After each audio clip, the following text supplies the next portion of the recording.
First ever factory outlet Mukunda jewellery KPHB Kothapet Khammam Somajiguda Hanamkonda. నమస్తే రమగారు. నమస్తే జయ. రమగారు, మాఘమాసం, ఈ మాసం యొక్క విశిష్టత ఏంటండి? ఈ మాసంలో అనుసరించాల్సిన విధి విధానాలు బోల్డ్ అని ఆ, మాఘం పుష్యమాసం అవ్వంగానే సంక్రాంతి పండగ వెళ్ళేసరికల్లా ఇంచుమించు ఓ వారం 10 రోజుల్లో అలా వచ్చేస్తుంది. మాఘము సౌరమాసం, సూర్య సంబంధమైన మాసం. ఉమ్, ఇప్పుడు సూర్యారాధన విశేషమైన ఫలితాన్ని ఇస్తుందట.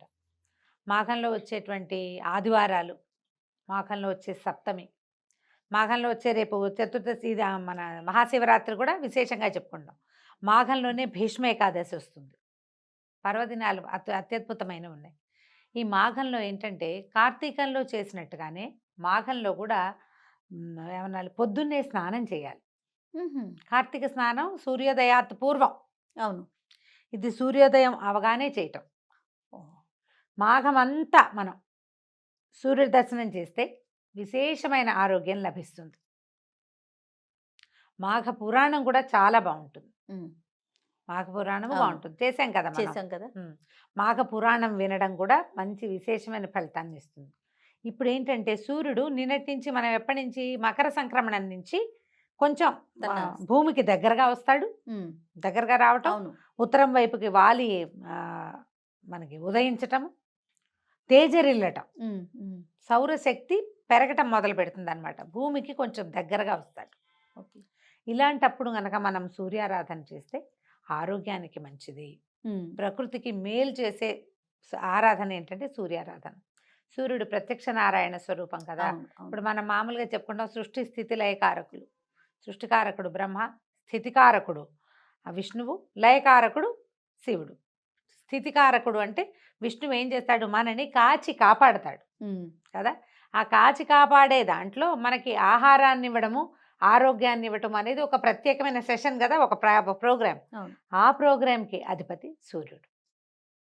సూర్యుడి వల్లే మనకి పంటలు పండుతాయి, సూర్యరశ్మి వల్లే ఆరోగ్యం, సూర్యుడి వల్లే మన రోజు, మన దినం గడుస్తుంది కదా. ఏ దినం, అనుదినము మనకి సూర్యుడు కనపడాల్సింది. అవును. ఏ రోజున సూర్యుడు లేడో ఆ రోజున చీకటిగా ఉంటుంది జీవితం. సూర్యుడు లేకపోతే పచ్చదనం లేదు, అవును. పచ్చదనం లేకపోతే పంట లేదు, పంట లేకపోతే తిండి లేదు, తిండి లేకపోతే మనిషి లేడు. ఇంకా సైకిల్ కదా ఇదంతా. అవును, అవును. సో ఇప్పుడు వచ్చేటువంటి సూర్యుడిని ఆరాధించడం చాలా విశేషమైంది. మాఘంలో ప్రత్యేకంగా మామూలుగా మనకు ఆదివారాలు, సప్తమి తిథులు సూర్యుడికి సంబంధించినవి. రవివారం అంటాం ఆదివారం అవును. కదా, సండే. ఉమ్, సండే కాబట్టి ఈ ఆదివారం నాడు, మామూలు ఆదివారాలు ఎట్లా చేసుకుంటాం మనం, మామూలు అది మన ఆట విడుపుగా ఉంటుంది. మాఘాదివారాలు పర్వదినాలు. ఉహుం, ఈ మాఘపు ఆదివారం రోజున తప్పకుండా సూర్యుడిని నమస్కరించటము విశేషంగా, తర్వాత సూర్యుడి కోసం పాలు పొంగించటము, సూర్యుడికి సంబంధించిన స్తోత్రాలు చదువుకోవటం. ఆ రోజు నియమం ఏం చెప్తారంటే స్త్రీ తైల మధు మాంసాన్ని వర్జయేతని. ఓకే. బ్రహ్మచర్యం చేయాలి, తైలం మానేయాలి, ఆహా, నూనె మానేసి నేతితోటి వంట చేసుకోవాలి. ఓహో. మధువు మాంసము కూడా పనికిరావు. ఏదైనా తాగటం కానీ మాంసాహారం కానీ నిషేధించబడింది. సంవత్సరం అంతా మీరు నిషేధంలో ఉన్నా లేకపోయినా కనీసం ఈ మాఘమాసంలో ఉన్న 4 ఆదివారాలని క్యాలెండర్లో టిక్ చేసుకుని ఆ 4 days అయినా మానేయచ్చు. ఉమ్, అంటే మానేయండి అంటే ఎలా ఉంటుంది, ఆజ్ఞగా ఉంటుంది. ఆజ్ఞ కాదు, మానేయాల్సిందే అని చెప్పట్లేదు. మానేస్తే మంచి. మీకు మంచిది. ఇప్పుడు ఇవన్నీ కూడా అంతే కదా. దేశానికి మన కూడా ప్రయోజనం ఏమి లేదు దీంతో. ఎవరికి వారికే కదా. మన ఆ, సొంతానికి మనకి కదా. నువ్వు ఎవరైనా ఒకళ్ళు మానేస్తే వాళ్ళకి ఆరోగ్యం, ఇంట్లో ఒకళ్ళు మానేస్తే మిగిలిన వాళ్ళకి ఆరోగ్యం రాదు కదా. అవును. ఎవరు తింటే వాళ్ళు కడుపు నిండుతుంది, ఎవరు దండం పెట్టుకుంటే వాళ్ళకి ఫలితం ఉంటుంది. ఖచ్చితంగా. అలాగే ఎవరు మానేస్తే వాళ్ళకి రావాల్సిన ఫలితం వస్తుంది. ఖచ్చితంగా ఈ 4 ఆదివారాలని మనం విశేషంగా చేసుకోవచ్చు. దీంతో మనకి రథసప్తం ఒకటి వస్తుంది. అవును. ఈ నెలలో మనకి ఇంకో ప్రత్యేకమైన తిథి ఏంటంటే శ్రీ పంచమి, వసంత పంచమి అని చెప్తాం కదా. మాఘంలో వచ్చేటువంటి 5వ రోజు ఈ పంచమి నాడే సరస్వతీదేవి జన్మదినం అని చెప్తారు. ఉహుం, ఈ రోజున మనం సరస్వతి పూజ చేసుకుంటాం. మామూలుగా మనం మూలా నక్షత్రం చేస్తాం ఎప్పుడు, దసరాల్లో. దసరాల్లో మూలా నక్షత్రం అమ్మవారి యొక్క జన్మతిథి. మూల ఆవిడ పుట్టింది జన్మ నక్షత్రమే మూలా నక్షత్రము.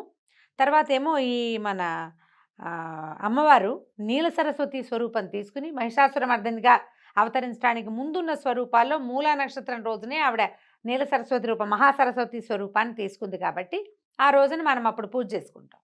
ఈ ప్రత్యేకంగా సరస్వతికి పూజ చేసేది ఈ శ్రీ పంచమి నాడు. సరస్వతి శుద్ధ జ్ఞాన స్వరూపం. సరస్వతి ఆరాధన వల్ల జ్ఞానం వస్తుంది. అదేమిటి ఓన్లీ చదివేనా జ్ఞానం అంటే? కాదు కదా, బుద్ధి కదా బుద్ధి. అది అన్ని రకాలుగాను.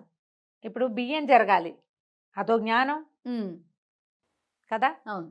అవి ఎక్కడి నుంచైనా ఏదైనా ఒక ఊరు ప్రయాణం చేయాలంటే దానికి కావాల్సిన వివరాలన్నీ తెలుసుకోవాలి, వివరాలన్నీ గుర్తుపెట్టుకోవాలి. అవన్నీ జ్ఞానానికి సంబంధించిన విషయాలు. అవును.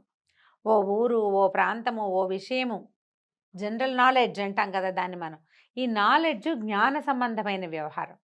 అది ఆ జ్ఞాన సంబంధమైన విషయాలని సరస్వతి దేవితోటి రిలేట్ అయి ఉంటాయి. ఈ శ్రీ పంచమి రోజున ఎవరైతే శ్రద్ధగా సరస్వతిని ఉపాసిస్తారో వాళ్ళకి జ్ఞాన సముపార్జనకు అవకాశం లభిస్తుంది.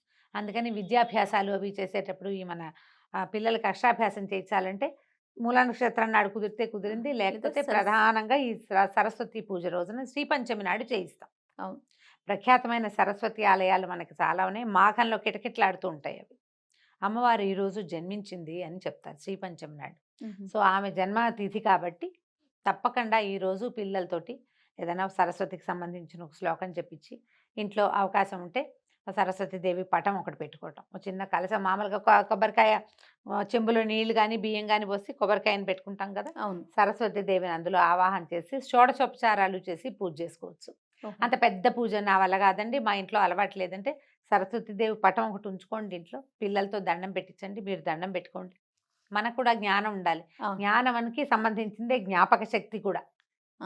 రేపొద్దున పెద్ద అయ్యాక మనకి ఏ డిమెన్షియావో అల్జైమర్సో రాకుండా ఉండాలంటే ఏదైనా మనకి జ్ఞాన సంబంధమైన దేవత పూజ చేసుకుంటే కదా ఆమె గురించిన శ్లోకాలు, స్తోత్రాలు, సరస్వతి స్తవము బోళ్ళని దొరుకుతాయి.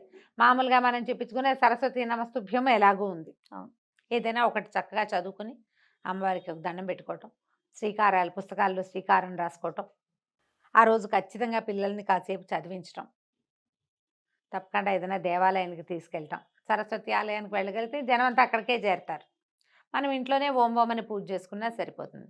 ఈ మాఘంలో చేసేటువంటి ఈ ప్రత్యేక సరస్వతి పూజ కూడా మనకి విశేషమైన ఫలితాన్ని ఇస్తుంది. ట్రై చేసి చూడటమే. ఇప్పుడు ఒక పూజ చేస్తాం, పూజ చేయగానే సడన్గా ఎక్కడి నుంచో పుస్తకం రాలిపడి మన నెత్తిలోకి ఎక్కిపోదు. అవును, నిదానంగా కదా, నిదానంగా వెళ్తుంది. జ్ఞాన సముపార్జనకి అవకాశం లభించే రోజు కాబట్టి ఈ రోజున మనం ఏదైనా కొత్త పుస్తకం చదవటం మొదలు పెట్టడం, కొత్త శాస్త్రం మొదలు పెట్టుకోవటం, సబ్జెక్టు కొత్తది. ఈ రోజునే మనం ట్యూషన్స్ కానీ ఎక్కడికైనా పంపించదలుచుకున్నాం అనుకో, సంగీతం పాఠానికి, నాట్యం డ్యాన్స్ క్లాసులకి ఫస్ట్ స్టార్ట్ చేస్తాం. అది ముహూర్తానికి ఇంకా వాళ్ళ నక్షత్రము అవి చూసుకోకర్ల. శ్రీ పంచమి నాడు కొత్త పాఠం మొదలు పెట్టేసుకోవచ్చు. శాస్త్ర విద్య ఏదైనా లాంగ్వేజ్ నేర్చుకోదలుచుకున్న వాళ్ళు కూడా ఈ రోజున ఇక ముహూర్త నియమం లేకుండా చేసేసుకోవచ్చు. మాఘమాసం ప్రధానంగా సూర్యుడు. ఈ నెల రోజులు సూర్యోదయం అవగానే సూర్యుడిని చూసే ప్రయత్నం చేయండి. మీరు క్యాలెండర్లో గుర్తుపెట్టుకోండి. తర్వాత నెల మాఘం తర్వాత ఫాల్గుణ మాసం వచ్చేసరికి సూర్యుడు చొరచొరలాడడం మొదలు పెట్టేస్తాడు. అవును, ఫాల్గుణంలో చూడలేకపోతాం, మాఘంలో చూడగలుగుతాం. సన్ గేజింగ్ అని ఒక ప్రత్యేకమైన ప్రక్రియ ఉంది. ఇదేంటంటే సూర్యోదయం కాగానే గడ్డిలో కానీ మట్టిలో కానీ నిలబడి సూర్యుడిని అలాగే చూడడం. ఓహో, ఆ ఉదయ బింబాన్ని చూడాలి. ఎండకే చూడలేపు, కళ్ళు పోతాయి. ఉదయ బింబమే ఎంత మంచిదో కంటికి ఒంటికి కూడా. చాలా సమస్యలు తీరుతాయట. అంతసేపు చూడకపోయినా సూర్యుడికి లేచి స్నానం చేసేసి దండం పెట్టుకోవాలి. ఆ ప్రయత్నం చేయండి, కుదిరిన వాళ్ళు చేయండి. అంతే. పిల్లలు పొద్దున్నే లేచి చదువుకునే పిల్లలు ఉంటే వాళ్ళతోటి సూర్యబింబానికి ఒక నమస్కారం చేయించండి. ఆ సూర్యకిరణాన్ని ఆస్వాదిస్తే మీకు ఏంటంటే స్కిన్ ప్రాబ్లమ్స్ తగ్గిపోతాయి, బ్రెయిన్ షార్ప్ అవుతుంది. అసలు ఆరోగ్యం భాస్కరాది ఇచ్చేదన్నారు.